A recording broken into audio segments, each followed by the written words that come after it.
Are you serious about becoming a better angler? Increasing your catch rate?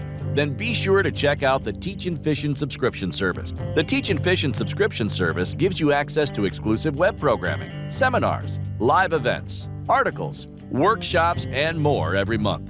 Early registration times and discounts on classes, events, and fishing education weekends gives you first chance to guarantee your spot. Check out the Teachin' Fishin' subscription service benefits and sign-up information by going to teachinfishin.com and following the links. Fall is in the air, and that means two things. Time to start thinking about trophy walleye, and it's time for you to get signed up for the 2020 Teachin' Fishin' Fishing Education Weekend. This year, our Fishing Education Weekend will be in Huron, Ohio, November 5th through the 8th. 4 days of on and off the water workshops, meals, lodging, seminars, guest speakers, and all the fishing information you need to catch the fish of a lifetime. Space is limited this year, so use the link below for details and to sign up. Fall's a great time to catch the fish of a lifetime. Get your boat ready, get your gear, grab your buddy, let's go fishing.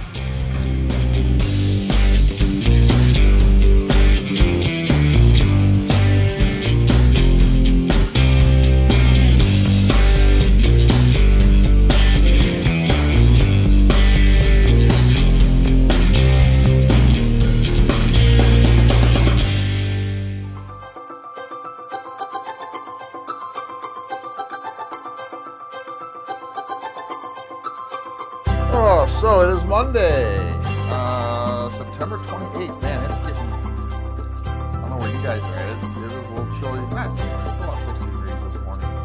Maybe a little cooler, a little bit of rain this morning. Definitely tell it's fall, which is good. I enjoy fall.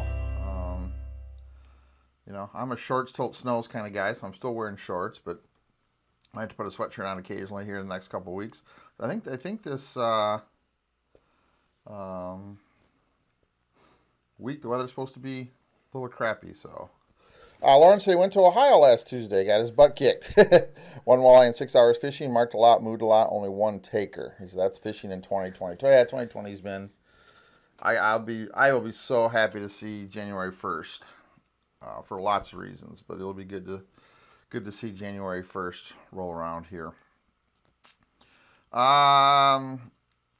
Perch fishing is good on Saginaw Bay. I saw Mark Panazak's catching some fish, saw some other guys doing well. Mark Panazak had some huge jumbos. I don't know if Mark's here this morning or not, but Mark had some jumbos the other day, which was kind of neat. I'm going to post a link right now for you guys who are interested. I want to get into just a few things today. Fishing Education Weekend. First weekend of November 5th through the 8th is a go. I'm going to post the link right now. The sign up is available online. And what we're asking you to do right now, just so we know that you're coming and interested, is just a $25 deposit that will be refunded if we cannot go because of government COVID issues or we don't get enough people to go. So if you're planning on coming to the Teachin' Fishin' Education Weekend this year, November 5th to the 8th in November 5th through 8th of November, please sign up for the next couple days. So I have to make a decision by October 10th on a go, no-go. I have to have enough people to make it worthwhile to go, or we won't be going. Our number this year is limited simply because of COVID, because of available hotel rooms and the number of people we can have in the catering hall. So, you definitely won't see 120 people this year. So we have limited space. So if you are planning on going, please go to that link I posted, and I'll post it a couple times again. I'll post it as a regular post on Teachin' Fishin'. If you're planning on going, please have you and your partner and whoever else you know is going sign up. It's $25. It's non-refundable if you decide not to go, but it is 100% refundable if we cannot go because of COVID restrictions, or we cannot go because we don't get enough people and we decide not to go. You'll get all your $25 back. But please sign up so we know we can get a head count of who's coming, and then we can adjust from there, make a decision to go or no go around October 10th, 12th, 15th, somewhere in there. October 15th will really be our drop dead day. That's our drop dead day at the hotel and with the lodging. We have to let them know that the lodging and the food. We have to let them know that we're coming. So if you're planning on coming this fall, please sign up in the next couple days. So we can start getting a head count and start making plans to go. It should be good. It sounds like I'm going to work really hard to get Travis Hartman on here to do an interview with me. It sounds like the fish are already starting to get fat, and it sounds like the fish are already starting to move back this way. We're starting to see some fish show up in Huron, starting to see some fish show up in Lorraine, starting to see some big fish show up in the Vermilion area. So the fish are already starting their westward migration back. And I said this a couple weeks ago, if you guys remember, and some of the guys that I talked to about fishing a lot, it just felt when we were on Saginaw Bay, even in July, it just felt that fall was. I think Doug Ward. I don't know if Dougie's here this morning. I know he's got school. I think Dougie and I talked. It just felt like fall was coming early. For whatever reason, it just felt like fall was going to get here early, that we were going to be into that fall transition into fall fishing earlier than we have been the last couple of years, kind of back to our normal schedule, but earlier than it has been. It just kind of felt like that for me. It kind of felt like that with the weather. It kind of felt like that with where the fish were. It kind of felt like that with where the weed growth was. It kind of felt like that the way the water looked and the way the water felt. It just felt like fall was going to come early this year, and I think it is. Indications in Ohio look like those fish are starting to work their way back this way already. So we'll go into that more this month. We're going to continue. September was fall walleye. We're going to do our live Q&A for the subscription guys tomorrow on Tuesday about fall walleye. So if you're part of the subscription service and you have some questions and answers about fall walleye, be sure you join us tomorrow on the subscription page at 7:30. We will do our subscription Q&A on Tuesday about fall walleye, and then October, because September was kind of a goofy month. We're going to continue. October will continue to be fall walleye month. So I'm putting together some seminars. Going to create a whole bunch of little seminars instead of doing something that's 45 minutes or an hour. I'm going to put together a lot of. I've been working on this for the last little bit. I'm going to put together 6 or 7 small 15-minute seminars, so you guys can get some content and get it in smaller pieces, so you can watch it, rewatch it, get some questions, write them down, and then when we do the live Q&A at the end of the month, you'll have some questions, or we can talk about them, Monday. So that's the plan. So we're going to do a little seminar on some basics for fall location. We're going to do a little seminar on fall tackle techniques, crankbait fishing. We're going to do a little seminar on alternate techniques, some other ways to catch fish in the fall other than trolling. So we're going to cover some alternate techniques. We're going to cover the stages of fall fishing. There's 4 stages of fall fishing. You got to kind of figure out where you are in one of those stages. It's going to determine where the fish are. So we're going to break fall fishing down into little pieces and do lots of little seminars as opposed to big seminars. So look for that in early October as we start to roll again. Bobby Green says the fish are. He says they are, Lance. The fish he's been catching near Cedar Point were very thick fish, shad in the area, and had half his live well full of half-digested shad in the live well. So that's good. We're starting to see those big fish. They're starting to put the feed bag on. They're starting to get fat, and they are starting to come back this way. Roy Miller says, I hope it gets here soon. September sucked for fishing. Yes, it did. Not that I got to get out much, but it did. So, who else went out fishing this weekend? I didn't get a chance to get out. I had some other things going on, but I didn't get a chance to get out this weekend. Did get out last Monday after coffee hour. Captain Jeff Malinowski came down, gave me a haircut, which doesn't look very good because I slept in this morning.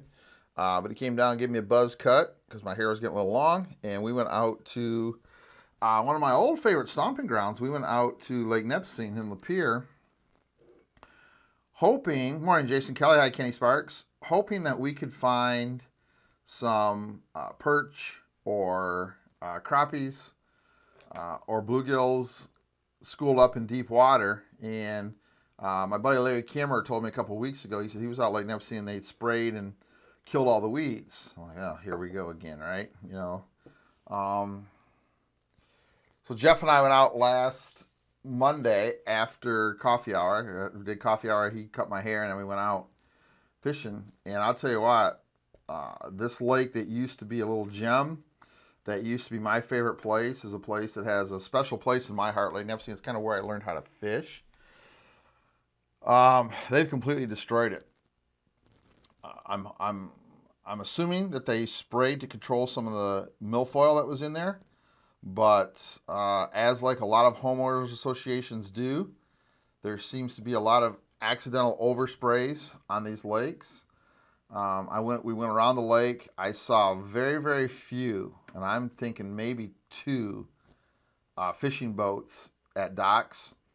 I saw a lot of recreational pontoons, saw a lot of jet skis, saw a lot of jet boats. Saw a lot of huge houses that had never been on Lake Nipissing before. Again, another lake that has been bastardized and monopolized by the homeowners association on it to basically make it what they want, a lake with no weeds so they can ski and jet ski and basically just have ruined, again, by accidental overspray, basically have ruined one of our fishing gems here in Lower Michigan. We spent, I don't know, 4 or 5 hours out there, spent a lot of time in deep water. Now, let me back up. The water temperature was a little warmer than I wanted it to be. We had surface temperature of 67, 68 degrees, which is a little early for fall fishing. 65 is kind of my signal we're into fall.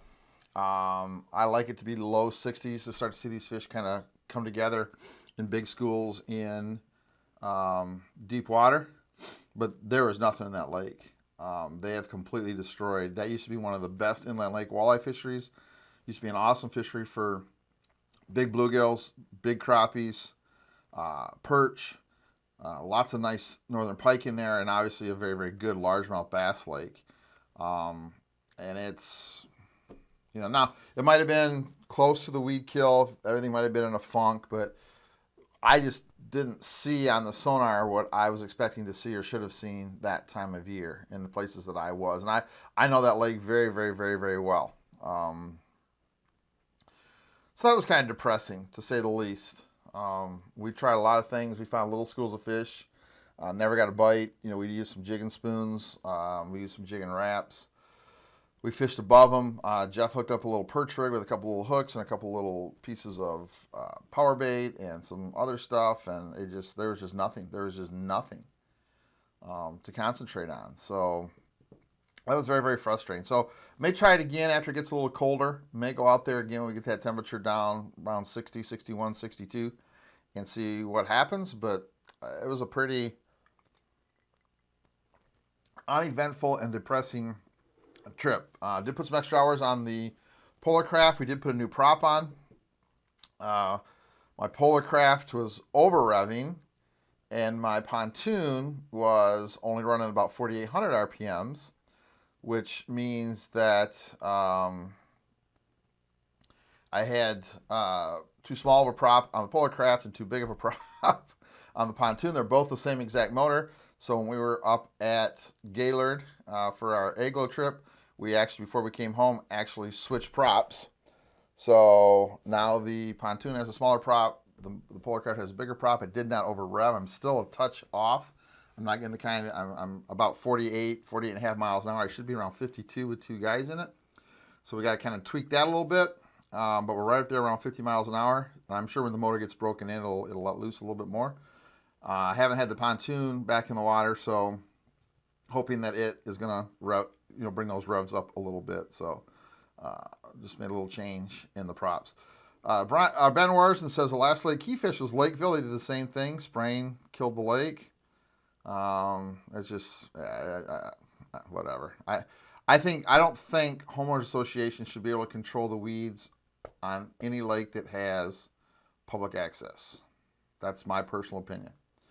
If you want to live on a lake that you can control and kill all the weeds and basically have a swimming pool, then you need to build your own lake. You shouldn't be able to do that on a private lake or on a public lake. There's public access that is funded by fishermen, it's funded by the state.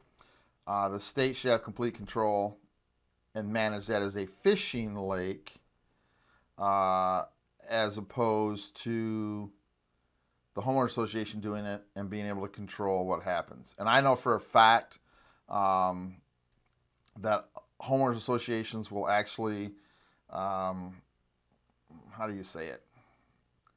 Make sure the sprayer gets a few extra bucks in his envelope, and the sprayer will, oops, accidentally oversprayed, got a wrong, bad mix, whatever the case may be, and good weeds get killed as opposed. Look, I'm all for killing the milfoil. I'm all for that. I'm good with that. There are ways to eradicate that without killing the cabbage, without killing the coontail, and without creating lack of oxygen in the water. There's ways to do it.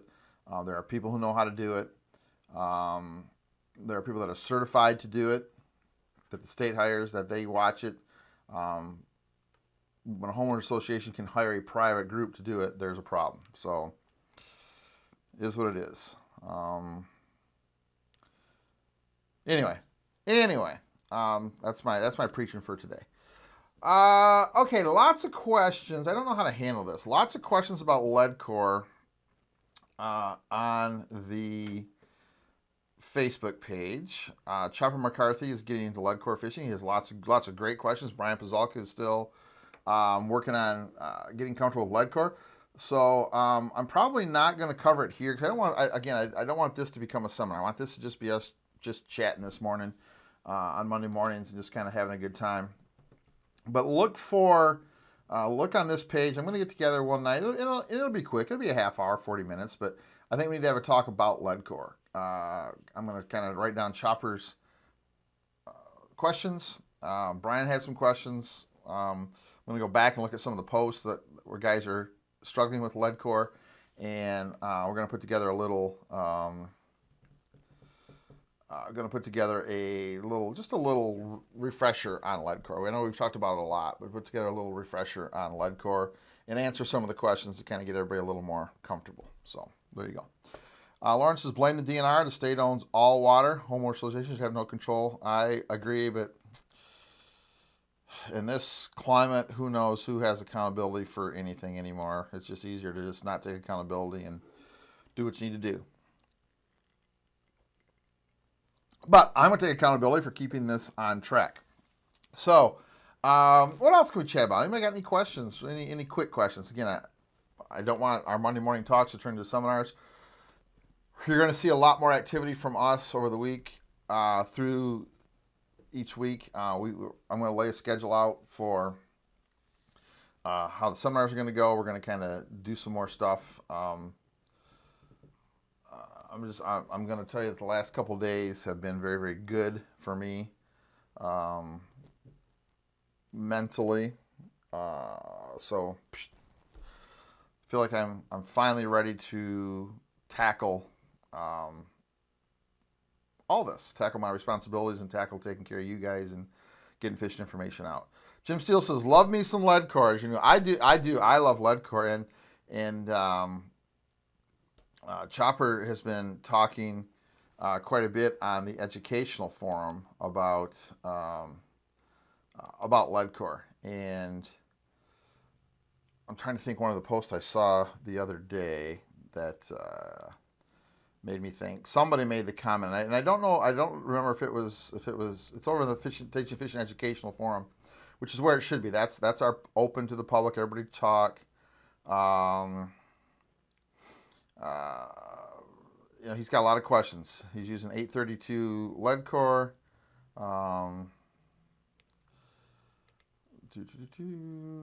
But it sounded like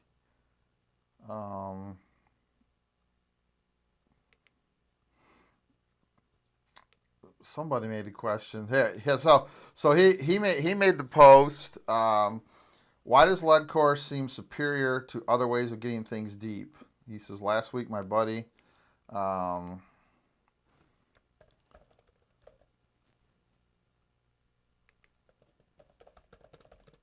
gonna make him a little note that we're gonna do a leadcore.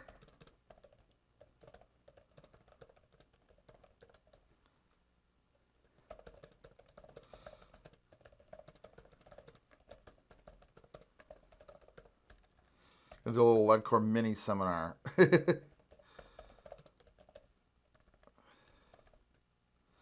So he asked the question. He says, why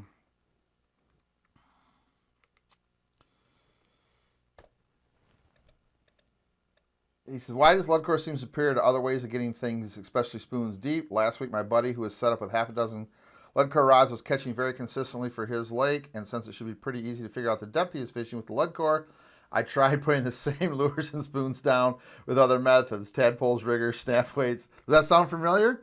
I think the short little fat guy right here has been talking about that for years, that when it's a leadcore bite, it's a leadcore bite, and you cannot catch them. And that's the same thing I went through. And all the methods didn't produce at all except a couple shots on the riggers. It's a whole different animal. And when the fish want leadcore, they want leadcore. And I don't care what you do to fight it, you're not going to win. You're just not going to win. When it's leadcore time, you're not going to win. So we'll get together. I'll put a little mini seminar together and answer some of those questions. So Lauren says leadcore can be tricky. First time I tried it, I ended up with a 5-pound ball on my boat. It can be. It definitely can be. Dave Fowler, hi Dave, 6-7 miles north of Huron. This past weekend, 3 trips out, ran 7 different types of stick baits, all caught fish, weighted, dipsies, and true trip 50s. So the fish are a little bit deeper. If I remember right, 6-7 miles out, you're in 42, 44 feet of water maybe. And it sounds like those fish are close to the bottom. So Doug, I just posted the link. Doug Ward, I just posted the link as a response to you. I posted earlier in the morning. It is all set and all ready to go. The link for signing up. It was ready to go last week, but I wanted to kind of make an announcement about it. So, leadcore can be tricky. Yes, it can. Mike says, what size and pitch is on your polar craft now? I don't know. I want to say it's a 20.5 pitch. I don't know though. I'm not 100% sure, and I don't know the diameter. So I've got to look at that today. Polar crafts are obviously right here in the driveway. I'll take a look at that, and I got to kind of do a little bit of tweaking on that. Scott Keene says he made a believer out of leadcore for 3 of his buddies this summer. I'm telling you, when they're on it, they're on it. It just is what it is.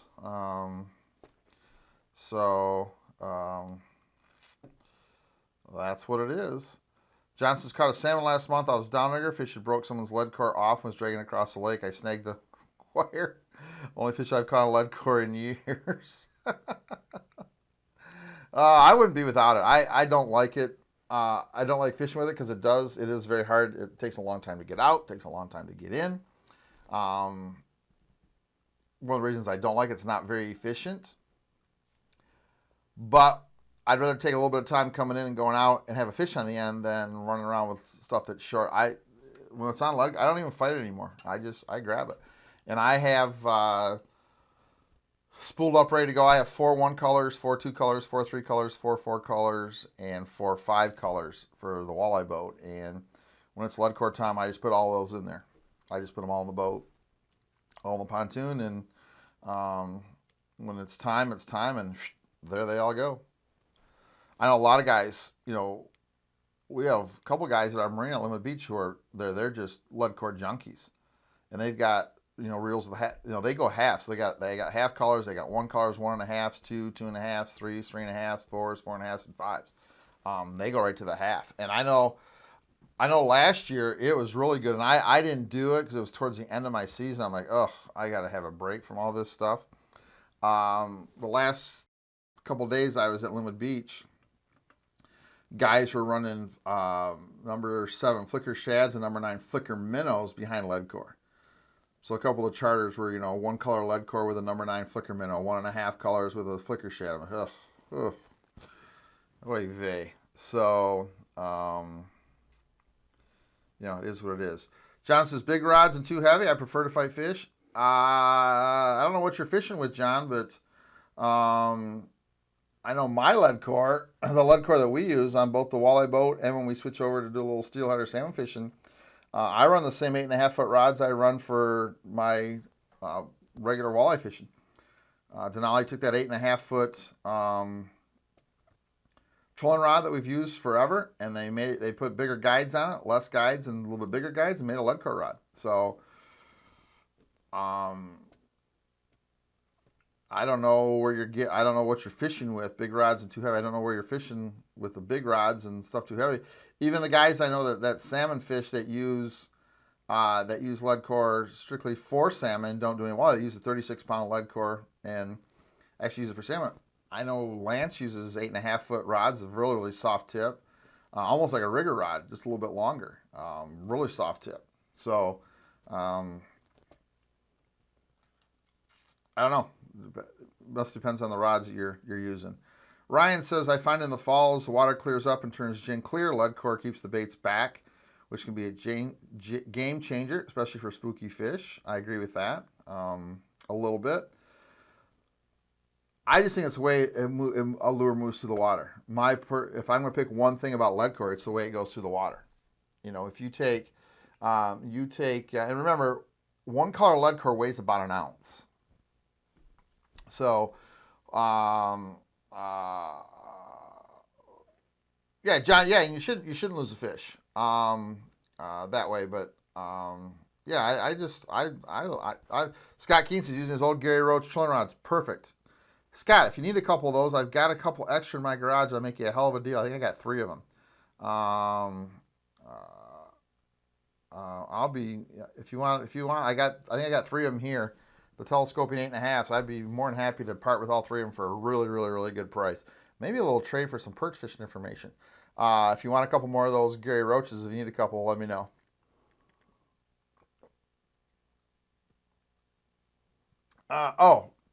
John's talking about, okay, he's talking about that's what he uses for salmon. Yeah, and I like that too. I've got on some salmon boats, and you pick at the stuff, you're like, oh my goodness gracious. All the guys that I fish with, Lance Keen specifically, he does a good job. He's got nice rods. They do what they need to do, and they're in light enough action, easy enough to handle. So, Scotty, all right, send me a PM today, Scotty.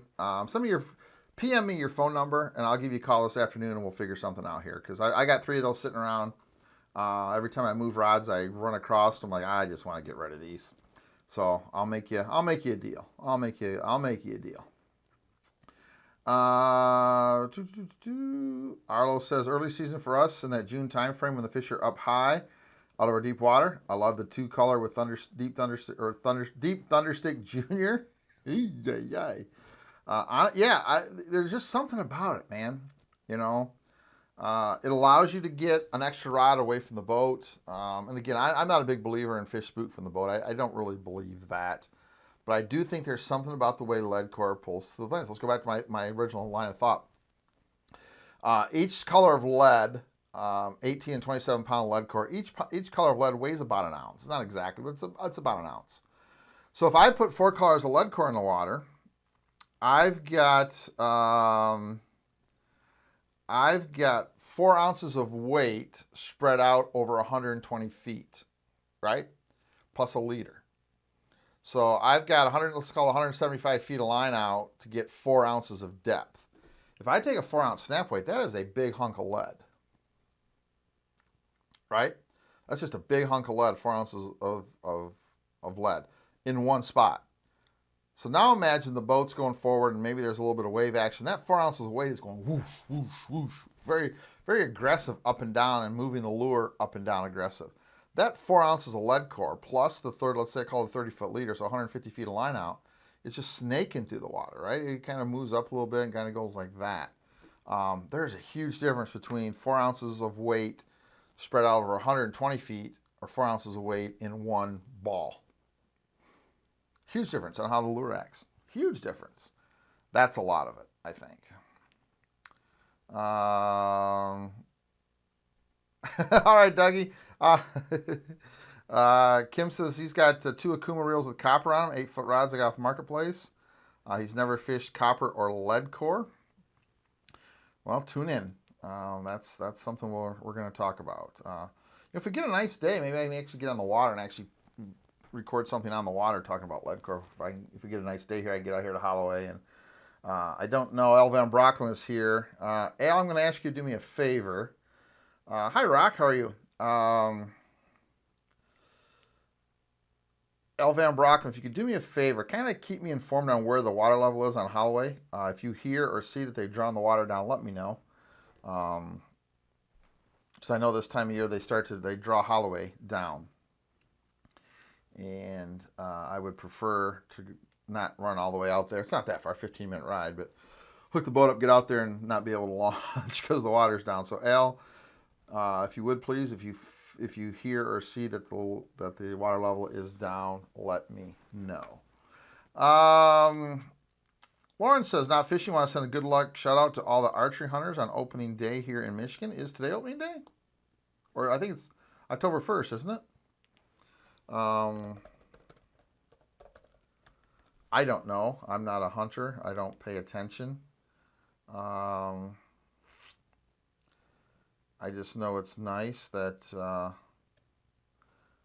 archery season begins October 1. So today is 28. So 29, 30 days in September. So it'll be Thursday is opening of archery season. And yes, good luck to all you guys who are going to go out there and chase a deer. Hope y'all catch a deer this year. Get it done early so you can enjoy the fall fishing. Morning, Captain Kevin. Jimmy Steele says the density of the line creates the movement. There's just something about, and as I do more salmon fishing and I talk more to guys, spending more time on the boat, actually running the lines this last time up with, you're right, Lauren. I was just like, I thought it was October 1st. As I spend more time fishing, we were in Gaylord. I spent a day on the Angler Quest trolling with Dean and his stuff. We ran some wire, we ran some lead core, we ran some copper.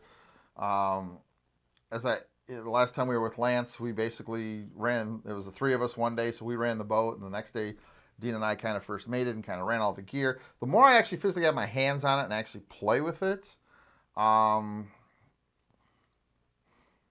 there's definitely a difference between unweighted line, weights on a line, lead core, copper, and there's just a difference. And you start to see these days where a 200 copper catches them and you get a rigger or a diver to that depth that doesn't work like the copper does. It's just, there's something about the way that lead core, that copper weighted steel.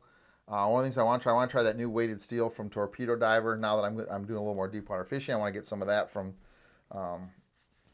Torpedo Diver, from Matt, and run some of that. There's just so many options that make a difference, right? They just, there's days they make a difference. And it's part of the whole puzzle process, right? So when we talk about, and I think maybe one of the things we're going to do as we get in January, February, March, before we go fishing, I think one of the things we're going to do is take our 8 steps and maybe break them down a little further, because obviously there is, we made it pretty simple, right? Location, depth of water, depth of the fish, depth of your lure, lure speed, size, shape, action, and color. So we made the 8 steps pretty simple. But there are so many, 1A, 1B, 1C, 2A, 2B, 2C. There's so much of that when we talk about depth of lure, right? That's when we're talking about depth control, right? So there's that depth of lure is step number 3. But so there's 3A unweighted crankbaits. There's 3B lead core. There's 3C wire. There's 3D snap weights. There's step 3E inline weight, step 3F, tadpoles. Are just so much under that depth control piece that we could just spend hours and hours and hours talking about that. So that's kind of my plan for January, February, March, is kind of take each one of those steps and maybe break them down a little bit deeper. We talk about them very general when we talk about the 8 steps, but break them down a little more specific to give you guys some options on what to do. Good morning, Scotty Bird. Good to see you. Tom Muir says surf and turf Michigan style. Whitetail backstraps and walleye. Sounds good. Hey, congratulations to Tom Muir while we've got him here.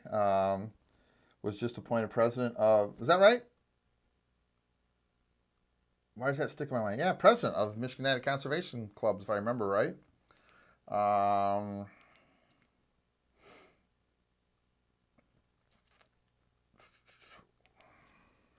Was it President Tommy?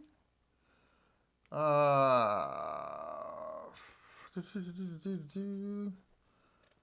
thought it was.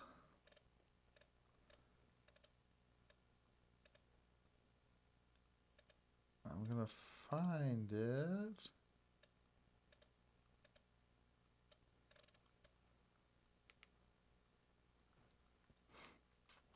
Oh, let's see what's going on.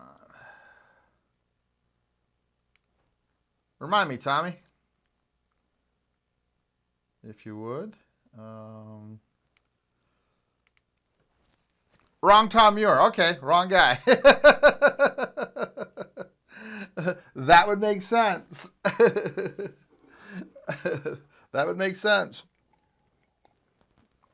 That's funny.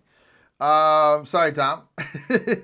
I'm sure you did something great too. So congratulations to you for every great thing you've done this weekend. Tim Muir. Why did I see you guys? All right, you're right. My bad, Roy. Thank you, Tim Muir. Congratulations. Hey, it's Monday morning at 7:45. My mind is not working. I just saw that and I'm like, aha. No, it's Tim Muir. So Roy Miller keep me in line like he does a lot of times. So thank you, Roy. John says a whole new program down in Florida, throwing a cast net for bait, chasing fish in 2 feet of water. But the concepts are still working. They are, yes. The 8 steps work no matter where you go. Rod says, he says, have a great day, everybody, heading into work. You too, Rod. Enjoy your day. Oh, that's funny. Tim Muir. And now that you say that, I'm like, duh, it's Tim. So anyway, Monday morning is not my day. Now you guys see why I don't like to get up early for fishing. I'd rather start my charters at 10 o'clock. I'm a little more awake than I am at 7, especially on Monday morning. Steph, how are you? And Tom says he has a brother named Tim, but still different. All right, Tommy. Sorry about that, buddy. Hope you're laughing like I am. All right, we got a couple more minutes here, about 10 more minutes. What do we need to talk about? Anybody need any help this week? Anybody heading somewhere? Anybody got something they want to share? What are you guys doing ready to get ready for fall? Let me ask you that question. As you're shifting from summer fishing to fall fishing, is there anything special you're doing? Anything you need to? Let me ask it this way. In the last 10 minutes, let's play a little question and answer. So my question is, what are you planning on buying to help you with your fall fishing? Is there anything that you're planning on buying to help you with your fall fishing the next couple weeks? What is it that you're planning to buy? I saw a post from Al Van Brocklen about his fish hawk, if I saw it. Best thing to do, Al, is if you can get on the water and call the fish hawk guys. They can walk you through the process to see what is wrong with it. There's a process to kind of see if it's a transducer and or the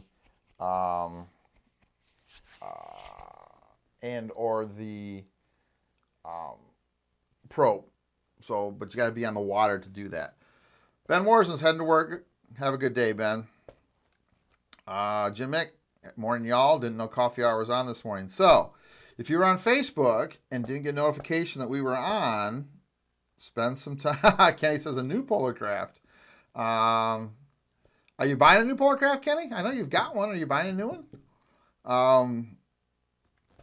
If you don't get notifications that we're on, and you kind of hope you see it, go back to the top of the page where it says, top of the button where it says like, there'll be 3 dots. Click on that and make sure you're actually following this page. There's a difference between liking the page and following the page. If you like the page, occasionally you get dinged. If you are following the page, you're going to get dinged all the time for sure. So make sure that you follow our page, don't just like our page. Ross Graven, hi Ross. Food plots, tree stands, I'm very excited. This is his time of year. Ross is a hunter. There you go. Good. Jeremy Krause, hi Jeremy, how are you? Painting up about 40 bandits, Walleye Nation Creation Reachers, and 14 Husky Jerks. Nice. That's something you guys need to add to your arsenal. We got them on our page. The Deep Husky Jerk size 14. Definitely add that if you're a fall guy and you're looking for something, you go, I got a bunch of stuff, but I want to buy something. Don't buy more custom color stuff of stuff you already have. We have this conversation every time we talk about crankbait fishing. Don't buy more custom colors of the same lure you already got, right? Add something new in your box. Put some of those, make sure you put some of those Deep Husky Jerk 14s. They were good last year. They were good 2 springs ago when they first really came out. They were just good. We've got some basic colors. Don't have a lot of custom colors. We got some basic colors on our store. Got some pretty good quantities of them. So if you're looking for something to add, that Deep Husky Jerk size 14 is something that I would make sure I have in my box this year. We have them on the website. I'm putting a link up right now. But that is something you definitely want to make sure that you have got, because it is definitely a day and days when those will catch a lot more fish than the 12s will, and they'll outfish some other lures. Rock Campbell heading to Colorado elk hunting. Congratulations, Rock. Let us know how that goes. Lake Erie Fishing Charge, our good friend Captain Kevin Swartz. He's looking for a forward-looking transducer. We had that conversation the other day. Hope he gets that. Roy is loading cranks and jigs in the boat, doing inventory on plastics, making sure his electronics are ready to go. My bow mount transducer went bad. Perfect. I know Roy made a nice post. I don't even remember where he did it. I saw it the other day. He spent some time. We sent him some pictures of a couple Rangers that we've rigged with transducers down on the bottom where the intake holes were and the drain plug. And sounds like he took those pictures, a little conversation him and I had. Sounds like he talked to Ryan Bombach from Rytech, and he got his new Ranger dialed in that he is seeing sonar, both side imaging, down imaging, and regular sonar as fast as he can get his Ranger to go. So there's something about that, man. Just get it. Lawrence, he just bought a new Otter XT Pro cabin, upgrading for ice season. 2-seater, room for you, Lance. You know what, Lauren? If we get good enough ice, I'll take you up on that. I would like to spend a day in a shack. I would like to do that. I would enjoy doing that. Tom Muir says ladder for the back of the boat, mounting a real ladder. And he's breaking out the cold weather gear. Now I'll tell you what, heading into fall, guys, Tom, that's probably number one comment I would like to see if you don't have one. That's a great idea. Especially heading into fall with all the gear you're going to have on, the cold weather, usually a little bit of anger in the water, a lot of gear, boots, rain gear that you have on. Get a real ladder on the back of your boat, because get a real ladder. I like that, Tommy. Good for you. John says, why were the fish so high in the water column Saturday? Sunny day, but really windy. Bait were high and all our eyes were caught 8 foot or so down. I believe that. I suspect the wind blew the lower end of the food chain into one section of Breast Bay. I would agree with that. That, we had a couple days of sun. Obviously, the plankton's gonna come high. The bait's gonna come high. And we also may, depending on what part of the lake here, we may starting to experience some turnover. Some deep weeds are starting to die. That causes lack of oxygen. We may be starting to get a little bit of flip in the water, and starting to lose some of that bad water at the bottom, starting to come up and create issues in the bottom. The fish will come high without question. I would agree with you. By the lower end of the food chain up in the surface, and that's why they're there. Jeff says, cranks, and more cranks. Sounds like Jeff is like the rest of us that has a little bit of a problem. Jeff, we have Crankbaits Anonymous. We meet February 30th every year to make sure we're all okay. So join us on February 30th for Crankbaits Anonymous. Sal says he's rebuilding his engines, was hoping to fish more, but in the garage only. He's in the market for a lot more rods and holders possible. Let us know what you need. Frank says the fall brawl took over his deer hunting. I just like the idea of trying to win a boat over picking ticks. Nice work, Frank. I like that. Made me laugh this morning. Thank you. Phil says rod trees or keep saving for an HDS live. Boy, that's a big question. So the question will be very simple. What do you have for sonar now? If you have a functional sonar and you're happy, and we've spent some time getting it all tuned up and getting it to work, I would tell you spend your money on the rod trees. And then kind of, as we get closer, then start saving again for an HDS. Because by the time you save up for an HDS live, I don't know where you are right now, by the time you save up for an HDS live, there's probably going to be something new. So I would do the rod trees. Let's get efficient at fishing. Let's get the sonar you have dialed in.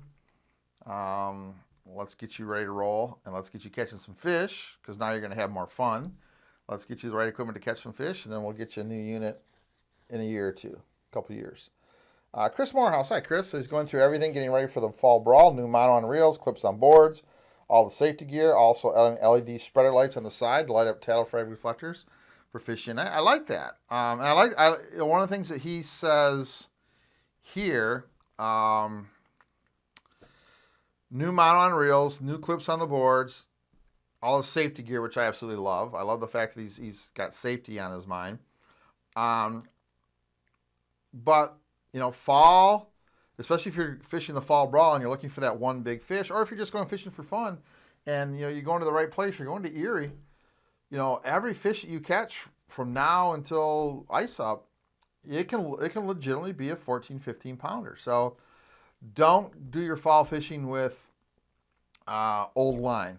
Make sure your line is good. Even if you want to get out on the water, pull out 300 feet and kind of, as you reel in, feel, make sure there's no nicks if you change your line recently, or a new line, whatever you want to do. Clips on your boards, right? Check your pads, new pads. If you're using a red release, a red offshore release with a nipple, open it up, make sure there's no groove, because over time that line wears a groove, and it gets really hard to take that red release off, and that line is in that groove. Well, every time that line is in that groove, it's monofilament against hard plastic, it's monofilament against sharp plastic, and you can put a nick. Get those off there. Get new releases. If you're using the snapper release, open that snapper release up with a screw, take it apart, take that pad off, buy replacement pads, put new pads on. All these little things that are going to affect your ability to land a 15-pound fish, pay attention to these little things. Go through all your crankbaits you're going to use in the fall. Check your hooks. Not only are they on the right way, but are they sharp? If you're running triple grips and you've used the bait a lot, make sure you haven't bent the triple grip with a pair of pliers. Put new hooks on. Check your split rings. Make sure they're not starting to come apart. All those little things are a lot more important than going and buying 14 more, 14 more custom colored reef runners or P10s or whatever. All that little stuff, guys. And we preach it a lot here. Pay attention to the little things. The big things will take care of themselves. New crankbait snaps. All that little stuff makes a big difference. Good job, Chris.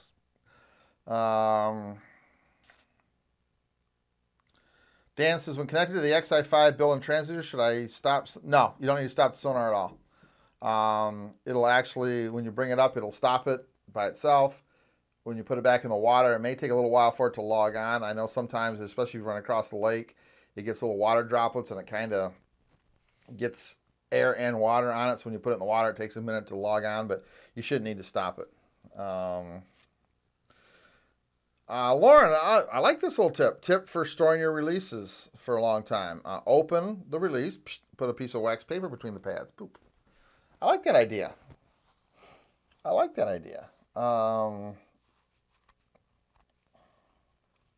Jim Mick says he had a ladder installed for a couple of years before he tried getting out of the water with it. On a choppy day, it would have been very difficult to climb over the rod holders on his board across his stern. He's got a board across his stern with all his rod holders on it. I've since modified that board that holds my 9 rod holders to be quickly removed when someone needs to use the ladder. There aren't many more days this fall to test your ladder in the water. And that's a great point. If you have a ladder on your boat, or if you have a way of getting in, it's still warm enough, right? At the end of the day, take some extra clothes with you, or take a towel. At the end of the day, your next fishing trip, hop in the water. Put a life jacket on, hop in the water with a pair of shorts and a shirt on. Test your safety procedures, test your safety equipment, test your ability to get back in the boat. Do it now, because you don't want to find out you have a problem like Jim says. He probably couldn't have got in the water or back in the boat. Test it now before you need it in November, and you've got somebody out there flailing around without a life jacket on because you don't wear them, and now you're trying to get a guy in the boat, and your procedures, your systems, and your safety equipment is not what it should be. Don't find that out. Don't find that out when you're in trouble. Find that out before you get in trouble so you can fix it. Again, one of the reasons I'm glad that we had our little issue on the pontoon, and I found some things out that we have since adjusted in our safety program. So there you go. All right, I'm going to post the educational weekend sign up one more time. Again, November 5th through the 8th. If you guys are coming, I really, really, really, really need you to sign up. I don't need a lot of information. I just need a little bit of information. So here's the information and the sign up. If you're coming, please have you and your partner or partners sign up. It's $25. Let's get that in so I can make a decision. I got to make a decision. I got a drop dead date of October 15th. I got to let the hotel know. And we need a certain amount of guys to make it worth our while going, or it's not worth us going. So if you're coming, let me know. Sign up. Sign up in the next couple days. If you can sign up by the end of this week, that'd be awesome. If we get enough guys at $25 deposit, we'll make the trip a go. We'll send you guys we'll send you an email with all the details on how to finish your payment. But I've got to know who's coming, because I can't go down there and pay what I have to pay to guarantee everything we have to do, and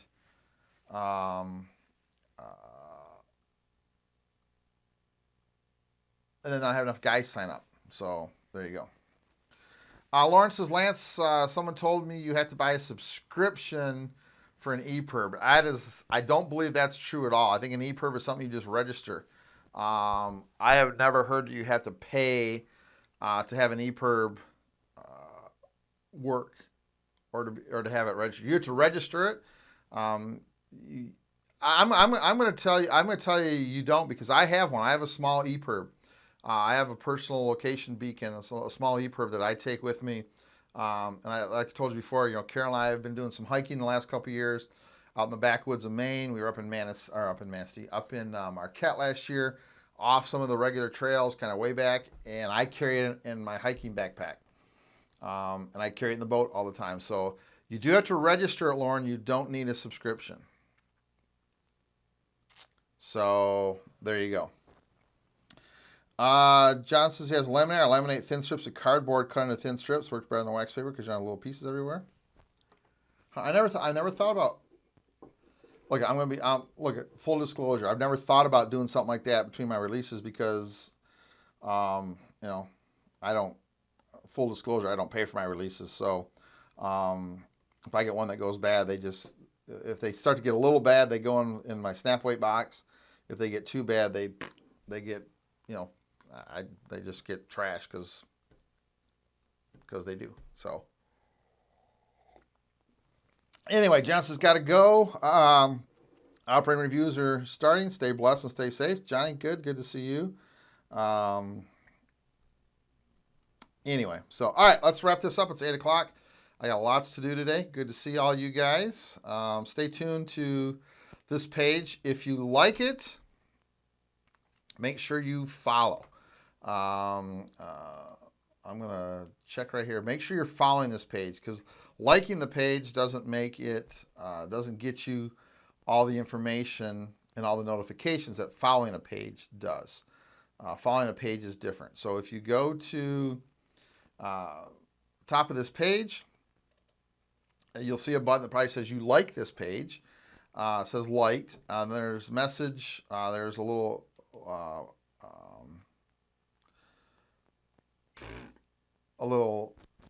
spyglass, and then there's 3 dots. Hit those 3 dots, and then there should be settings to follow, and you want to set that up to where you see us. Obviously, we'd like you to make this one of your favorites, if you would. And then below that is a section that says notifications. And you can go to each one of those notifications. When Teach and Fishing makes a post or makes a video or does a live video or offers a discount, you can figure out when you get notified. And that's the key. Liking doesn't do that. Liking just says you like the page. The notifications is where you need to follow the page and then turn on the notifications, so every time that we do something, you get notified as we do it. So there you go. All right. Stay tuned to the page this week. We're gonna get together again one more time this week. Kim says have a great week, men, and stay dry. It's raining at Hardy Dam all week. Kurt says good morning. Hi, Kurt. Tom Muir, going to let the air out of a whitetail in 3 days. I hope so. Hope you guys that are going hunting do that. Maybe we can hear some good hunting success stories next Monday. So, all right, I'm going to wrap it up for the day. Thank you for your time. I appreciate it. Christian Anglers tomorrow at 7. I'm feeling pretty good. I'll share some things over there. I'm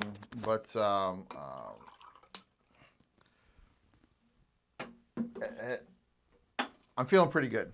I feel like I'm on my way, that we're able to kind of start to put the disaster and the tragedy and the bad things that happened early in 2020, starting to kind of figure out a plan. It's taken me a lot longer than I wanted to, but taking a little while to kind of get to where I need to be. And had a good weekend, spent some time with a couple friends, spent some time with Carol, spent some time talking. So anyway, we're doing good. So we're going to do Christian Anglers tomorrow at 7. So I'll make a post tonight over at Christian Anglers, and I will make a post. We'll try to be live right around 7 o'clock tomorrow morning. So anyway. All right, guys, thank you for your time. Remember, a lot of us are back to work right now, but, again, our 3 things that we need to remember in honor of our good friend Duncan. Try to find one thing today you can do to make your life a little bit better. If you've got a situation that's tough, find one thing you can do today to start gnawing away, and that's my goal for today. I've got a big stack of stuff I've let go. I've got a big stack of things I have to do, a big stack of things that are time sensitive, and I've kind of just let them go because I just didn't really want to do them. And today, my goal is to pick away one at a time. Prioritize what I have to get done. Start at the top, get that done, and move on to the second one. So that's my goal for today. I hope, hoping I can get a lot of stuff done today. That's number 1. Number 2, again, it still is freaky, right? I mean, I know how I feel. I'm still frazzled, still frayed at the edges, still a little uptight, still a little intense because of everything that's happened. And I'm sure you have friends that way. So reach out and talk to somebody you haven't talked to in a while. Just see how they're doing. I think that's an important part of this whole thing. And then lastly, we're getting close to election time. Things are getting crazy. I'm taking a huge break from social media. You'll see me here doing Teach and Fishing stuff. You'll see me answering questions on the educational forum. I'm trying to figure out if I can pause my personal page. So those of you who have birthdays in the next month or so, those of you who have anniversaries, you're probably not going to see a congratulations or a happy birthday from me. Doesn't mean I'm not thinking about you. I just need a break from social media. I'm going to start using social media for me as opposed to social media using me for its purposes. I think that's a big adjustment. So you're going to see me focus my time on where I need to be and where social media actually helps me. With that in mind, though, last thing we talk about every time when we close, be kind. Watch what you're posting. Watch your attitude. Watch your language. Watch your tone. People you're posting to, Facebook, Twitter, even email and personal messages when you're talking to somebody, text messages. You cannot inflect tone through nonverbal communications. So be kind. Does your post really serve a purpose other than trying to get a reaction or spread what you think is true? If it does those things, stop. Just stop, delete it, reset. Doesn't need to be said. Be kind. Just be kind. Do unto others. Just be kind. We need more kindness every day. We just need more kindness. So I appreciate you guys very, very much. Hope you all have a great day. And again, pay attention to the page. Follow the page. We'll be back one night this week. Don't know exactly what night this week. I think Tuesday night for sure, and maybe Thursday. We'll see how it goes. But we got a couple things to chat about. So we'll see you guys later this week. All right, have a great week. Thank you for your time today. Be safe. Be kind. Just enjoy your life, right? Just enjoy your life. Hi, guys. We'll see you later. Fall's in the air, and that means two things. Time to start thinking about trophy walleye, and it's time for you to get signed up for the 2020 Teaching Fishing Education Weekend. This year, our Fishing Education Weekend will be in Huron, Ohio, November 5th through the 8th.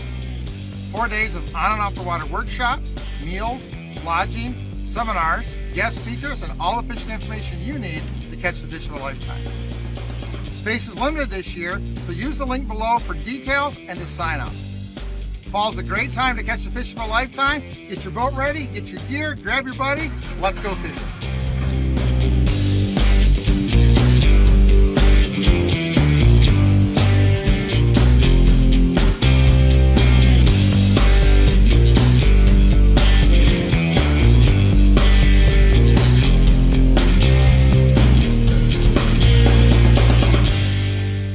Are you serious about becoming a better angler? Increasing your catch rate? Then be sure to check out the Teachin' Fishin' subscription service. The Teachin' Fishin' subscription service gives you access to exclusive web programming, seminars, live events, articles, workshops, and more every month. Early registration times and discounts on classes, events, and fishing education weekends gives you first chance to guarantee your spot. Check out the Teachin' Fishin' subscription service benefits and sign-up information by going to teachinfishin.com and following the links.